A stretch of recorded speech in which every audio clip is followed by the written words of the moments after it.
તો ભાઈ આપણે આવી ગયા હતા અંડર-22 અને એક આઇકોન વાળો ટુર્નામેન્ટ રમવા કાઠી દેવડિયા. અને આ ટુર્નામેન્ટ હતો ભાઈ 2 દિવસનો ને આપણે ફાઇનલી ચેમ્પિયન થયા. તો જય માતાજી અને જય દ્વારકાધીશ. અત્યારે થઈ ગયા હતા આપણે નાઈ ધોઈને રેડી અને જવાનું હતું આપણે કાઠી દેવડિયા ટુર્નામેન્ટ રમવા. અને અહીંયાથી આપણા ભેગા હતા ભાઈ પરજીત અને કર્મરાજ, જે અલગ અલગ ટીમમાં હતા, કારણ કે આ ટુર્નામેન્ટ હતો ઓક્શન વાળો. પછી ભાઈ આપણે પરજીત આવી ગયો તો ગાડી કાઢી લીધી, નીકળી ગયા સીધા કાઠી Devadiya side. Let me tell you why I'm a blessing.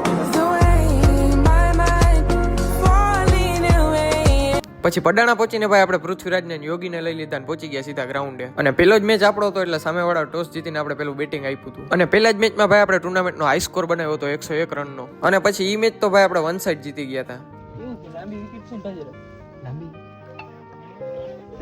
અને આ ટુર્નામેન્ટ હતો ભાઈ લીગ મેચ વાળો. અને પછી ભાઈ ફાઇનલી આજનો દિવસ પૂરો થઈ ગયો હતો અને આપણી ટીમ 2 મેચ જીતીને સીધી સેમીફાઇનલમાં પહોંચી ગઈ હતી. અને પછી ભાઈ આપણે અહીંયાથી નીકળી ગયા અને સીધા પહોંચી ગયા હોટલે ચા પાણી પીવા. અને ચા પાણી પીને ભાઈ આપણે સીધા જ ઘરે આવી ગયા હતા. અને કાલે રમવા જવાનું હતું આપણે સેમીફાઇનલ ને ફાઇનલ. અને આપણી આંગળીમાં ભાઈ લાગી ગયો તો બોલ.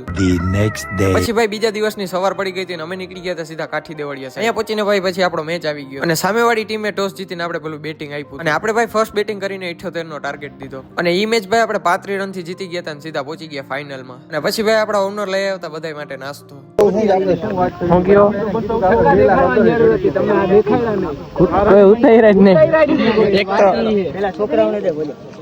પછી ભાઈ ફાઇનલ મેચ ચાલુ થઈ ગયો તો આપણે ટોસ જીતીને પેલી ફિલ્ડિંગ લીધી હતી. અને પછી ભાઈ આપણે ફાઇનલ પણ વન સાઈડ જીતી ગયા હતા.